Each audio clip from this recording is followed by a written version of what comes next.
আসসালামু আলাইকুম সবাইকে। আমরা যে নতুন কাপড় পরি, নতুন কাপড় পরিধান করি, তারও কিন্তু দোয়া আছে। আমরা কিন্তু সেই দোয়া করি না, কিন্তু সেই দোয়াটা করতে হবে। আল্লাহ যে আমাদেরকে নতুন কাপড় দিয়েছে পরার মতো, আল্লাহই তো সব কিছুই যোগায়, সব কিছুই আল্লাহর যোগানো। তাহলে আমাদেরকে সেই নতুন কাপড় পরার দোয়াটা সবাইকে যেন পড়ার তৌফিক দান করে। তো আজকে আমি ওই দোয়াটি পড়ে শোনাচ্ছি। যাই হোক, শোনাই। আল্লাহুম্মা লাকাল হামদু আনতা কাসাউতানিহি আসআলুকা মিন খায়রিহি ওয়া খায়রি মা সুনিআ লাহু ওয়া আউযু বিকা মিন শাররিহি ওয়া শাররি মা সুনিআ লাহু। আমি দোয়াটি আর একবার পড়ছি।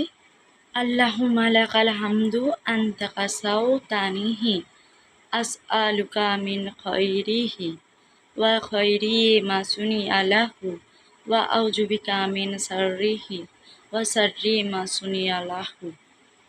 এরপর অর্থটা সবাই শোনো। হে আল্লাহ, আপনারই জন্য সকল প্রশংসা। আপনি এটি আমাকে পড়িয়েছেন। আমি আপনার কাছে এর কল্যাণ ও এটি যে উদ্দেশ্যে তৈরি হয়েছে তার কল্যাণ প্রার্থনা করি। আর আমি এর অনিষ্ট যে এটি যে জন্য তৈরি করা হয়েছে তার অনিষ্ট থেকে আপনার আশ্রয় চাই। বর্তমানে জামা কাপড় পরার পরিমাণ বেড়ে গেছে, যেভাবে প্রয়োজনের বাইরে কেনা হচ্ছে। আমরা সবাই কিনি, যতটা দরকার তার বাইরে কিনি, বিশেষ করে নারীরা, মেয়েরা। আমাদের মেয়েদের জামা কাপড় কেনার পরিমাণ প্রচুর বেড়ে গেছে। আমরা সবাই নতুন নতুন কিনেই চলেছি, একটার পর একটা ভালো লাগলে কিনে, যা খুশি করে তাই নষ্ট করি, কিন্তু দোয়া করি না।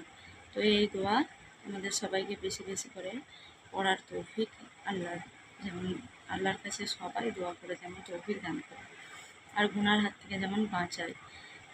বিশেষ করে আমরা মেয়েরা এই দোয়াটা বেশি করে পড়তে হবে, কারণ পুরুষদের কেনাকাটা খুবই কম, ওদের জামা কাপড়ও কম, মেয়েদেরই বেশি।